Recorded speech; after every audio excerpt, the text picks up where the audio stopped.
Hey guys, so making this quick video as a follow-up to one of the Q&A videos that I recently did, and this is to address one of a scenario that came up from the Q&A, and I'll talk a little bit about it. But I thought instead of making a lengthy Q&A video, I'll just talk about this topic because this is important, and a lot of people could be facing this or could face in the future. So this is about Sachin Sebastian's case, who asked a question around Stamp1G and going on Stamp One, but having issues with work. I guess a quick recap of what the problem was that Sachin got his master's in 2022. He got his graduate visa, which is a Stamp1G in October, and then he got a new job, and the new employer was helping him or helped him getting the critical skills work permit letter. Just before he attended the Stamp 1 appointment, he got to know from the employer that they could potentially terminate his employment based off some performance issues, and he wasn't sure now whether he should stay with his Stamp 1G or go on to get the Stamp 1, but then wait and see what happens with the employment, which puts him in a kind of weird state because if he does get a Stamp 1 and if the employer then for some reason terminates the employment after he gets the Stamp 1, what happens to his Stamp 1, right? So I've kind of made a video about when you are on your Stamp 1 and if you lose your job due to redundancy in the past on your Stamp 1, then what happens and what's the process. So you can check the video. I've put it in the description. But in this case, you're on your Stamp 1G and now you're talking about going on a Stamp 1. Now, should you do that or not? So I kind of talked a couple of things in the previous Q&A video. And on a high level, I kind of suggested that, Sachin should stay on his Stamp 1G.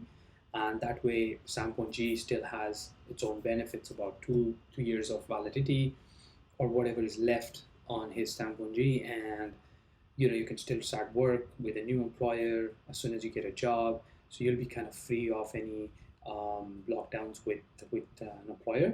So this was kind of a recap, but then Sachin had 2 3 follow-up questions which I'll talk about in this video. In general, like how should you approach if you were in this scenario or in this situation. So I guess I'll just go into the follow-ups from Sachin and try to cover those things. So like Sachin saying that he didn't go for his Stamp 1 appointment, which on the 26th of Jan this year. He's asking. Now, my clear suggestion on that would be, I think this is the right way to go. You should hold on to your critical skills employment permit, and if there is a possibility that your employment could be extended based off the performance, I would say that hold on to your Stamp 1G on the IRP as a status, and also hold your critical skills employment permit. But for sure, you've missed the Jan 26th appointment for the Stamp 1G IRP card. What the only kind of suggestion I would have is, make sure you have some excuse kind of ready to let the Department of Justice know, why did you miss the appointment on the 26th of Jan, and book a future date appointment for sure. So I would probably start looking into already booking an appointment with the GNIB office somewhere around March or after March, where I could probably know from the employer.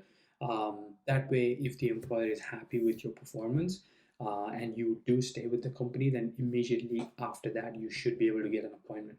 Because I think getting an appointment is not that straightforward anyway. So do what you're doing. I think that's the right way to go, and hope that gives you a bit of clarity. I guess the other thing you're looking at is,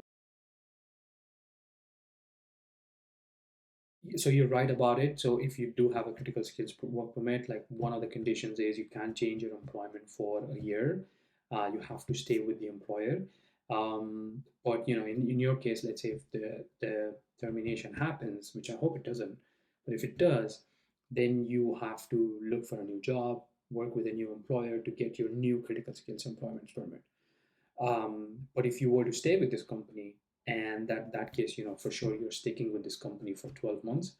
But in case of a termination, if you go on your Stamp 1G, you should be able to just work with a company.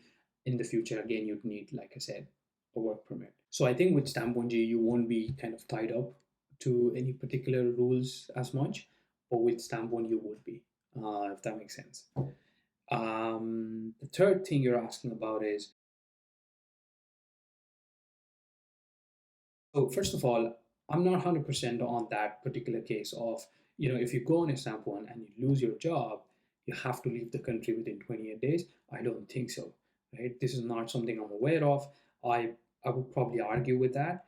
The first thing I would suggest to you is, ask this immigration team to email you, send you some documents where on the Irish website or some of the government websites, references for where is this exactly documented.